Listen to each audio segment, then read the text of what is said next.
Hi everyone, I am Ritu Baliyan, mind trainer and peak performance coach. और आज मैं आपसे इस वीडियो में बात करने वाली हूँ कि हम जैसा रिएक्ट करते हैं वैसा हम क्यों रिएक्ट करते हैं। आज हम इसको समझेंगे scientifically, why we react the way we react. मैंने कल की वीडियो में आपको बताया था एक पर्टिकुलर इमोशन के बारे में, एंगर के बारे में, कि उसका रूट कॉज क्या है।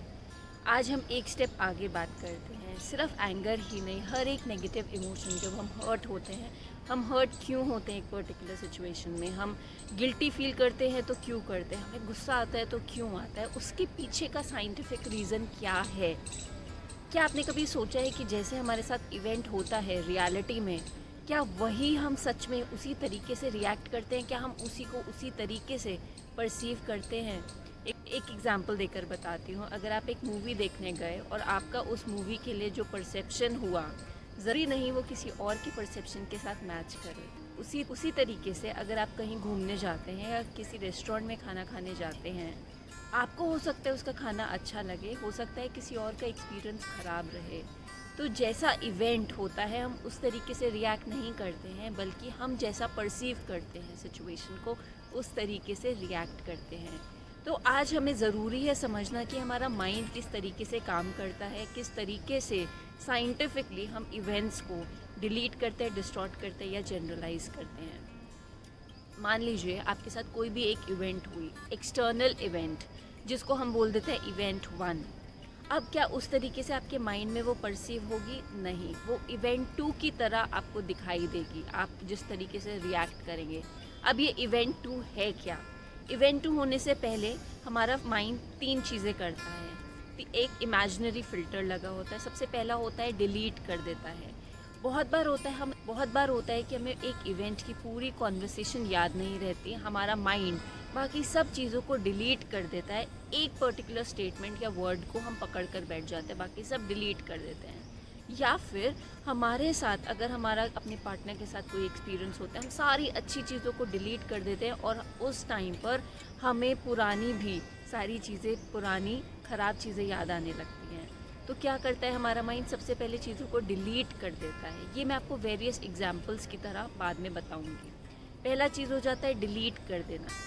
सेकेंड फ़िल्टर आता है डिस्टॉर्ट कर देना। अब डिस्टॉर्ट करना क्या होता है कि एक सिचुएशन में से हम अपने अकॉर्डिंग उसमें से मीनिंग निकालते हैं। अगर आपका पार्टनर फ़ोन उठा नहीं रहा है, फ़ोन रिसीव नहीं कर रहा है, आपने बहुत बार ट्राई कर लिया, तो आप क्या उसमें से डिस्टॉर्ट कर सकते हैं कि आपको अवॉइड कर रहे हैं।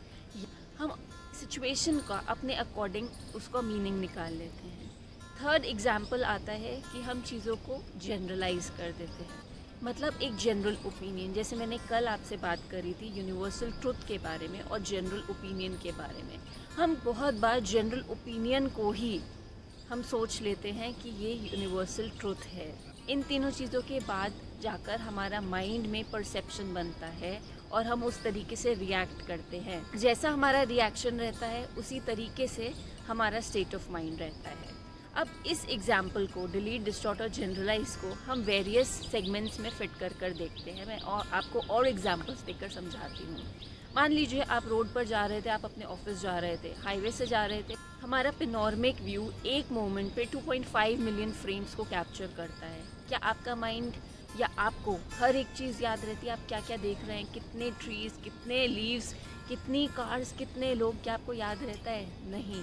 दैट मीन्स हमारा माइंड इमीडिएटली अपने आप एक फ़िल्टर लगा देता है, डिलीट कर देता है चीज़ों को। एंड डिलीट करना ज़रूरी भी है, अदरवाइज़ हम अनवांटेड चीज़ों को स्टोर कर लेंगे अपने माइंड में, स्टोरेज हो जाएगा। सो माइंड ने डिलीट कर दिया।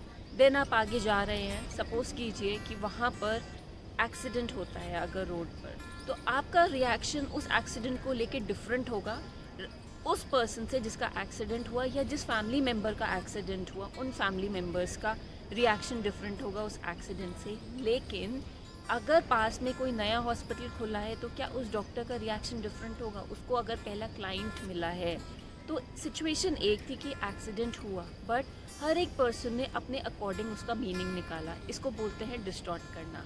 थर्ड होता है जनरलाइज करना, जब हम एक जनरलाइज्ड ओपिनियन निकाल लेते हैं और उसको यूनिवर्सल ट्रुथ मान लेते हैं।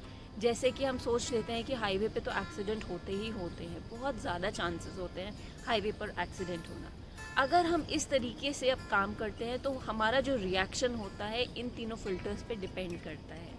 अगर आप एक स्टूडेंट हैं, हो सकता है आप अपने माइंड से ये डिलीट कर दें कि आप में कितनी कैपेबिलिटी है, कितना पोटेंशियल है एक सब्जेक्ट को लर्न करने का।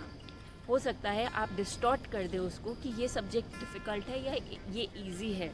और हो सकता है आप एक जनरलाइज्ड ओपिनियन निकालें अपने लिए, जिसको आप ट्रुथ मान लें, सच मान लें कि ये आपसे नहीं हो पाएगा, ये मुझसे नहीं हो पाएगा, ये मैं नहीं कर पाऊँगा या कर पाऊँगी। तो हर एक एरियाज़ में आप इसको फिट करके देख सकते हैं। मान लीजिए एक इवेंट को ले लेते हैं जहाँ पर आपने एक नेगेटिव तरीके से रिस्पॉन्ड किया। आप बहुत बार उसको डिलीट कर देते हैं कि आपके पास और भी रिसोर्सेज हैं, आप उस सिचुएशन को डिफरेंट तरीके से भी रिस्पॉन्ड कर सकते थे। आपने उसको डिलीट कर दिया। दूसरा चीज़ क्या करा, आपने डिस्टॉर्ट करा, वहाँ से आपने अपना मीनिंग निकाल लिया। अगर एक पर्सन ने फ़ोन नहीं करा कि वो आपको अवॉइड कर रहे हैं या वो तो चेंज हो गए हैं, जैसे पहले थे अब वो वैसे नहीं हैं। तीसरा चीज़ क्या होता है, जनरलाइज कर लेना कि मेरे साथ तो ऐसा होता ही है, मेरे एक्सपीरियंस ऐसे रहे, मुझे पता नहीं ऐसे लोग क्यों मिल जाते हैं। बहुत डिफरेंट तरीके से हम एक सिचुएशन को डिलीट कर देते हैं, डिस्टॉर्ट कर देते हैं या फिर जनरलाइज कर देते हैं। आप चेक कीजिए कि आप एक पर्टिकुलर सिचुएशन में आपने किस तरीके से रिएक्ट करा और आप उस तरीके से ना करते तो आप उसको कैसे रिस्पॉन्ड कर सकते थे। Think over it and do subscribe to my channel. Bell icon को प्रेस कीजिए जिससे आप मेरी अपकमिंग वीडियोज़ को रेगुलरली टाइम से देख पाएँ।